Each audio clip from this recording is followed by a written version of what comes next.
próprias stablecoins. Hoje é o produto do mercado cripto. Quando você fala em transferência, cara, 70%, 80% das transferências do mercado cripto são em stablecoin.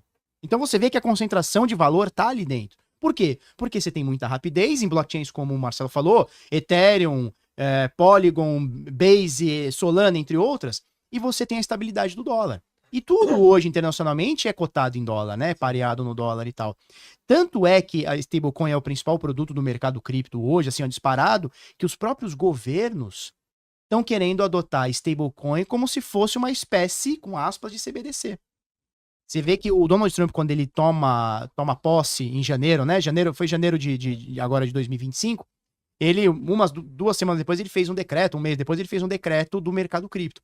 Né? E ele fala nesse decreto que está proibido as CBDCs nos Estados Unidos. Seja no âmbito federal, seja no âmbito dos estados. E agora, recentemente, ele criou a própria stablecoin dele, que é o One Dollar, não é? É One Dollar, uma coisa assim. WDLF, não? Alguma coisa assim. Não, essa daí é a World Liberty Financial, que é que é a empresa dele. Que é a empresa dele. O token deles, a empresa dele. Mas eles estão criando uma stablecoin. Eu acho que é o One. CZ, né? Parece que é junto com o CZ, o One Stablecoin. O cara saiu de inimigo do Estado, né? O CZ Pra mim, pagou um absurdo lá, foi preso e agora a gente pode até falar depois no momento aí o que o Estado americano fez com o CZ e a gente pode falar. É uma grande sacanagem. Mas só pra gente retomar, o que o Donald Trump tá querendo fazer e muita gente não percebeu, eles vão tentar transformar as stablecoins em CBDCs. Porque aí a infraestrutura é da Tether, a infraestrutura é da Circle. Entendeu? São das empresas. Só que aí, o Estado, como Estado, ele vai pedir uma chavezinha privada do contrato e falar assim, deixa eu assinar esse contratinho junto?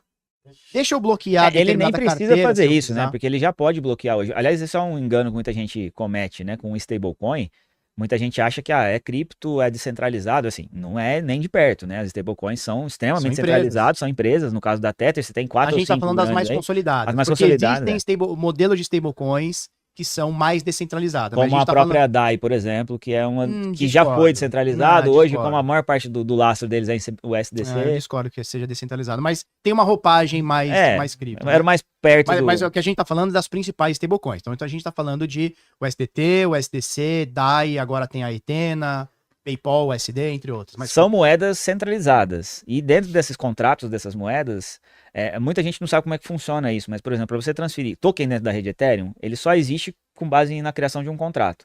Então ele não é uma coisa palpável, assim como nada no mundo cripto é palpável, mas assim, uma coisa é um token de gas, que é o token Ether, né, que chama, o token Ether é o token que você paga para fazer transações na rede, e outros tokens que você faz ali são criações feitas através de contrato inteligente. Então na prática, lá dentro da blockchain tem um contratinho explicando assim, ó, aqui está sendo criado 10 mil moedas que vão chamar isso, vai ter tal característica, tais regras.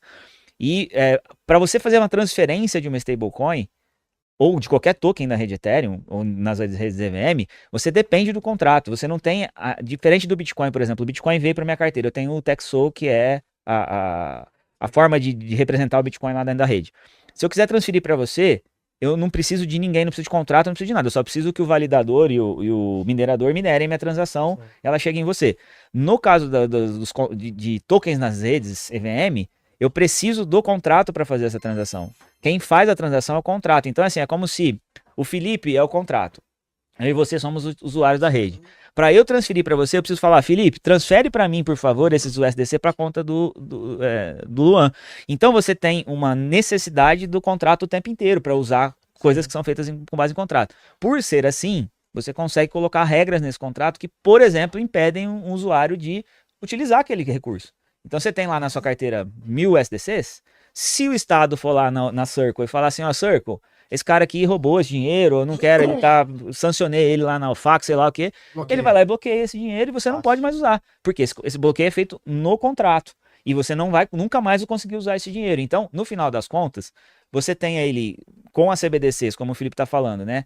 Eu não tenho mais a CBDC porque o Estado não vai fazer. Mas as stablecoins, elas têm, sei lá, 90% do que a CBDC faz. A única diferença é que o Estado, teoricamente, não conseguiria imprimir. Mas mesmo a CBDC, a stablecoin, ele pode imprimir, né? Porque ele pode pegar dinheiro e vai lá e aporta. No caso da CBDC, você teria a vinculação da carteira com o CPF, por exemplo, né? Isso. No caso da blockchain, não necessariamente. Não a princípio, Não mas a aí princípio. ele vai pedir, Ele ó. vai obrigar. Vai falar, ô Circle, pra você, quem tiver o SDT aqui, que não tiver o cadastro do KYC, não vai poder mais Tá usar. bloqueado. Então, no final das contas, você tem o mesmo nível de controle, só que com uma aceitação melhor da sociedade. Será que é isso? É um cavalo de Troia que o Trump tá querendo Isso fazer? é um cavalo de Troia. O Trump está colocando Tá. um cavalo de Troia. Tá colocando. E o pior de tudo é que eu acho que não tem como escapar disso, né, meu? Cada Não. vez Agora- mais, pro mercado crescer também, ele tem que fazer isso. Só um adendo que o Marcelo tá falando. Hoje, para o governo fazer um bloqueio numa stablecoin, a gente tem dezenas de casos, né? Recentemente teve o caso da Bybit, que foi hackeada. Uma parte desse saldo foi rastreado, eles passaram por USDT e passaram por USDC também, se eu não me engano. Tanto a USDT como a USDC fizeram esse bloqueio. Ele consegue fazer esse bloqueio. Só que esse bloqueio ele tem que partir de um órgão estatal. Então, por exemplo, a polícia do Brasil, ou o judiciário do Brasil, ou de algum país, tem que falar assim, olha, o Circle, emitir um documento e falar, olha, Circle, por exemplo, o Luan é o cara que opera lá, né, a Blacklist. Luan, ó, é um mandado judicial aqui do Brasil, a gente precisa que essa carteira XYZ seja bloqueado todo e qualquer saldo que esse cara tenha em USDT. Então, você entende que precisa do judiciário passar, ou a polícia passar. E às vezes é tão rápido as coisas que o cara já mandou pra outra carteira. Já foi embora. O cara já passou por um mix, já botou numa pool de liquidez, já passou por uma corretora, mandou pra Monero, acabou. Se fosse CBDC, você não teria esse. Se for CBDC, o cara aperta um botão e ignora a tua carteira. Agora, o Estado pegando uma chave privada para assinatura dessa stablecoin, ou seja um sócio, ele pode fazer, ele que vai... Então, assim, na prática, a gente pode ter stablecoins sendo uma... Não vou dizer uma CBDC, mas uma tentativa de CBDC. Com boa parte das características negativas, né? Sim. Porque ele vai poder impedir você de usar seu dinheiro em algum lugar se ele quiser, nesse contexto, né? Talvez não como na CBDC, que ele poderia bloquear você de usar o seu dinheiro para pagar uma conta na padaria. Nesse caso, talvez ele não consiga fazer isso, mas ele pode bloquear depois. Se ele vê que você está usando com frequência, ele pode falar assim, essa carteira aqui está bloqueada. Então, assim, a gente vai... É um cavalo de Troia, provavelmente. Pode ser um cavalo de Troia. Fala assim, eu sou o cara pró-cripto, porque muita gente... Aliás, aproveitando o assunto, né? Muita gente tem criticado o mercado cripto, né? A gente, especificamente. Porque vocês eram contra o Estado e agora vocês estão batendo palma quando o Estado faz alguma coisa. A questão não é bater palma, é entender que o Estado vai entrar no jogo. Não tem como, é inevitável. Já entrou. Se o Estado vai entrar no jogo, eu não tenho como evitar, a gente tem que tentar ver pelo menos o lado positivo do que pode ser, que pelo menos traz mais usabilidade para essas coisas. A gente continua, no caso do Bitcoin, por exemplo, você não perde em nada pelo Estado estar entrando, comprando moedas, ele não tem poder a mais no Bitcoin por causa disso. Então o Estado está entrando, eu sei que ele vai entrar e eu não tenho como impedir isso de acontecer.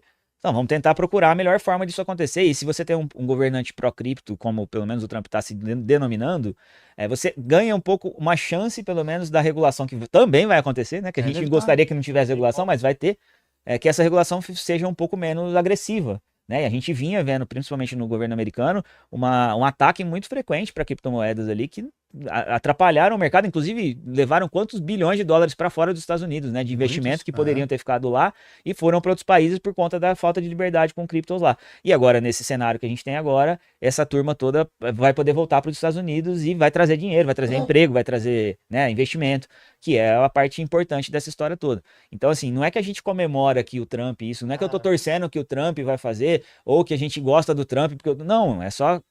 A gente, obviamente, vai comemorar se você tem o principal governo do mundo, que pode atrapalhar muito esse mercado. Se você tem um governante ali que ajuda um pouco mais, eu queria que não existisse o governo, eu queria que não existisse o Trump, nada disso, mas tem. Ele tá lá, não tem como impedir. Imposto com certeza é roubo, não tem dúvida que é roubo. Mas, e a gente consegue se livrar disso rápido? Não consegue. Né? Por exemplo, muita gente fala, vocês são libertários, mas vocês não tem como não existir o Estado. Realmente não tem, hoje não tem. Se você falasse assim, hoje, não dá para tirar o Estado hoje. As pessoas, nós todos aqui, inclusive, fomos criados e construídos, né? Nossa mente, nossas ideias foram construídas com base no modelo que existe o Estado para resolver problemas que talvez, se não existisse o Estado, nós como sociedade iríamos ter que resolver individualmente. Né? Um exemplo claro aí, se você vê um mendigo na rua pedindo dinheiro, o Estado fala para você, não, você não pode dar dinheiro para ele, esse problema é meu. E aí você fecha o vidro do seu carro e continua andando. Te incomoda, mas esse problema não é seu, esse problema é do Estado. Então a gente delega, a gente foi criado para ser assim, para entender que isso é um problema que o Estado tem que resolver, eu não vou me meter com isso, tô pagando meu imposto aqui, minha vida segue, deixa o cara lá. Se a gente não tivesse o Estado, com uma sociedade, e aí vai ter gente que vai falar que não é assim e tal, mas justamente é porque a gente foi criado desse jeito, então a gente acha que tem que ser assim. Se não tivesse isso, a gente como sociedade ia se organizar. Lá em Rolante, por exemplo, lembra que a gente teve em Rolante, o único mendigo da cidade, tinha um na cidade. Eles se juntaram lá e deram uma casa pro cara, lá arrumaram um jeito e deram uma casa pro cara. Caramba. Então a Aí sociedade se reuniu. a piada é que o mendigo foi lá e vendeu a casa. É. Mas, E voltou, Não, mas é mentira, isso é piada. é piada. Mas teve lá o caso também da ponte que eles construíram lá no sul também, que o Estado não fazia, eles foram lá, se reuniram e fizeram. Então, assim, quando a gente, como sociedade, se a gente quiser, como aconteceu nas tragédias lá também no sul, a sociedade se reúne e vai tentar resolver o problema. Quando a gente fala de libertarianismo, né, desse modelo de governo